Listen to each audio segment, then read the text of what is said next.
بسم اللہ الرحمن الرحیم۔ السلام علیکم یا بنت رسول اللہ،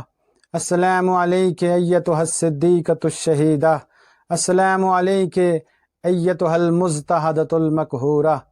اما بعد فقد قال المعصوم علیہ الصلاۃ والسلام ما تکاملت النبوۃ لنبی حتی قر بفضلها ومعرفتها۔ امام کائنات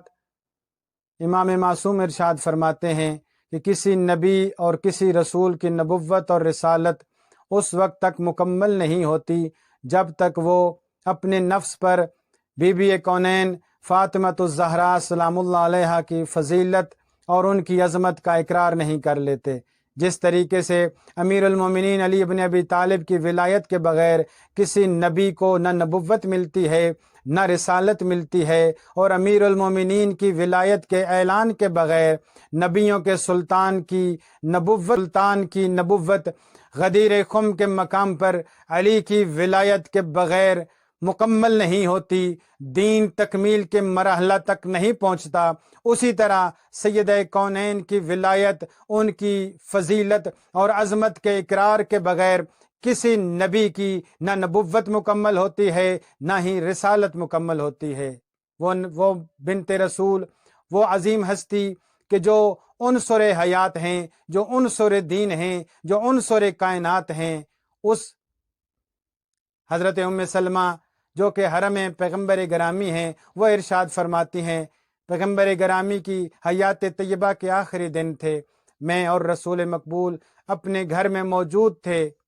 کہ رسول مقبول نے مجھے قریب بلایا اور ارشاد فرمایا تھوڑی دیر کے بعد میرے ابن عم آئیں گے، اے ام سلمہ انہیں آنے دو، اور جب علی ابن ابی طالب میرے قریب آ جائیں تو تم حجرے سے نکل جانا۔ ام سلمہ فرماتی ہیں کہ کچھ دیر کے بعد نبیوں کے سلطان کے بھائی اور امیر کائنات امیر المومنین تشریف لائے۔ میں نے دروازہ کھولا، امیر المومنین جب حجرے نبی میں داخل ہوئے تو نبی مکرم نے مجھے اشارہ فرمایا کہ اے ام سلمہ تم باہر چلی جاؤ۔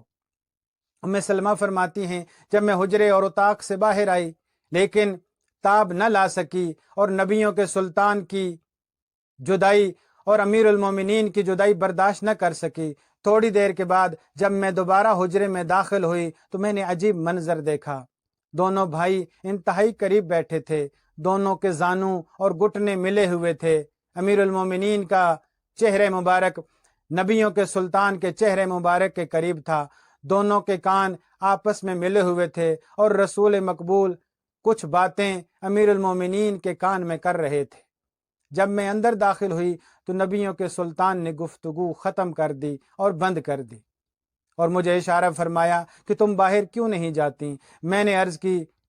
اے سلطان الانبیاء، میں جدائی اور مفارقت برداشت نہیں کر سکتی، اگر اجازت دیجئے تو میں اسی حجرے کے کونے میں بیٹھ کر آپ دونوں کا دیدار کرنا چاہتی ہوں۔ نبیوں کے سلطان نے اجازت دی، میں ایک کونے میں بیٹھ گئی، دونوں بھائی مزید قریب ہو گئے اور رسول کائنات امیر المومنین کے کان میں سرگوشیاں کر رہے تھے۔ بی بی فرماتی ہیں مجھے دونوں کی باتیں سمجھ تو نہیں آ رہی تھیں، لیکن جیسے جیسے نبیوں کے سلطان گفتگو فرماتے میں علی کے چہرے کے تاثرات سے بات اور اس خبر کی عظمت کو دیکھ رہی تھی۔ جب نبیوں کے سلطان بیان فرماتے تو تھوڑی تھوڑی دیر کے بعد علی ابن ابی طالب کا چہرہ سرخ پڑ جاتا، آنکھوں سے غصے کے شعلے نکلتے، اور امیر المومنین علی ابن ابی طالب کی گردن کی رگیں پھول جاتی، اور مجھے احساس ہوتا انتہائی کربناک خبر دی جا رہی ہے، اور بار بار امیر المومنین ارشاد فرماتے نعم یا رسول اللہ بے ابی انت و امی، میرے ماں باپ آپ پر قربان ہو جائیں، میں صبر کروں گا اور آپ کی بات کو مانوں گا۔ لیکن حضرت ام سلمہ فرماتے ہیں پتہ نہیں کیا خبر دی نبیوں کے سلطان نے کہ ایک دفعہ رفع صوتہ وقال فی صوت اعلی، امیر المومنین علی ابن ابی طالب کی آواز بلند ہو گئی اور چیخ مار کر فرماتے ہیں، ام سلمہ فرماتی ہیں امیر المومنین بلند آواز سے فرما رہے تھے یا رسول اللہ انا فی بیتی وسیفی فی یدی وابنتک مضروبہ، اے نبیوں کے سلطان میں کیسے صبر کروں گا، گھر بھی میرا ہو، میرے ہاتھ میں ذوالفقار جیسی تلوار ہو وہ ابنتوں کا مضروبہ، اور آپ کی لخت جگر کو مارا جائے، میں علی کیسے برداشت